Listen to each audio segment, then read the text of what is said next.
Hello friends, आज हम number system पढ़ेंगे पार्ट 2। अभाज्य संख्याएं, प्राइम नंबर वे संख्याएं जो स्वयं या एक के अलावा अन्य किसी संख्या से विभक्त नहीं होती हैं, उन्हें अभाज्य संख्याएं कहते हैं। जैसे 2, 3, 5, 7, 11, 13, 17। ऐसी संख्याएं जो स्वयं से विभाजित हों या फिर एक से हों तो उन्हें अभाज्य संख्याएं कहते हैं। सबसे छोटी अभाज्य संख्या 2 है। भाज्य संख्याएं, कंपोजिट नंबर वे संख्या जो स्वयं और एक के अलावा अन्य किसी संख्या से भी पूर्णतः विभक्त हो जाती है, उन्हें भाज्य संख्याएं कहते हैं। जैसे 4 एक से भी विभाजित हो जाता है और 2 से भी विभाजित हो जाता है और 4 से भी विभाजित हो जाता है। इसी तरह 6 को हम 1 से भी डिवाइड कर सकते हैं, 3 से भी डिवाइड कर सकते हैं और 2 से भी डिवाइड कर सकते हैं। 8, 9, 10, 12, 14, 15। सबसे छोटी भाज्य संख्या है 4।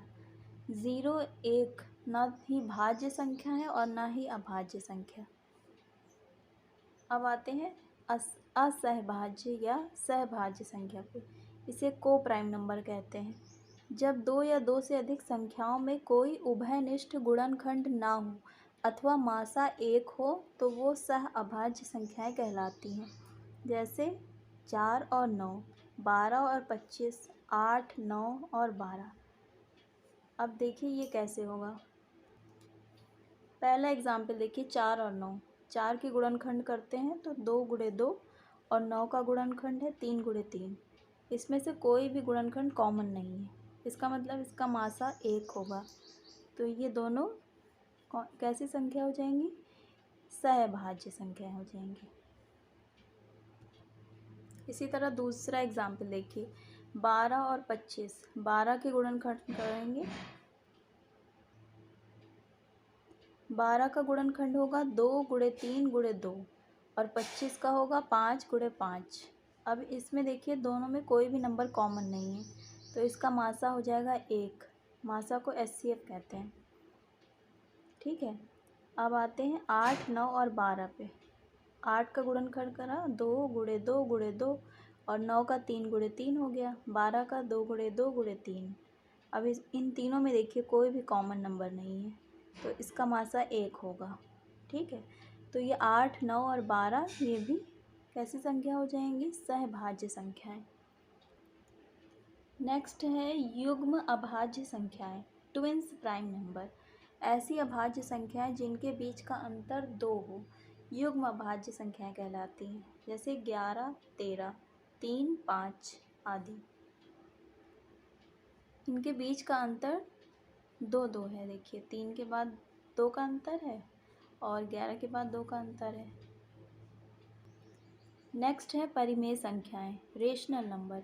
वे संख्याएं जिन्हें p/q के रूप में लिखा जा सकता है, जहां p तथा q पूर्णांक हैं एवं q is not equal to 0, परिमेय संख्याएं कहलाती हैं। जैसे 5, 7, 4, 5/11, 22/7, 1.77, 0, 2.3 बार आदि। अब यहाँ पर देखिए, हम जैसे 5 लिखा है, 7 लिखा है, 4, तो इसको हम 5/1 भी लिख सकते हैं। 7 को 7/1 भी लिख सकते हैं, 4 को 4/1 भी लिख सकते हैं। तो ये हैं परिमेय संख्याएं। नेक्स्ट है अपरिमेय संख्याएं, इरेशनल नंबर। वे संख्याएं जिन्हें p/q के रूप में नहीं लिखा जा सकता है, उन्हें अपरिमेय संख्या कहते हैं। जैसे √2, √5, √3, पाई, 5 की घात 1/3 आदि। इन्हें हम p/q के रूप में नहीं लिख सकते। इनके नीचे हम /1 नहीं लिख सकते हैं, तो इसलिए ये अपरिमेय संख्याएं हो गई। इसके बाद है वास्तविक संख्याएं, रियल नंबर। सभी परिमेय अपरिमेय संख्याएं वास्तविक संख्याएं कहलाती हैं।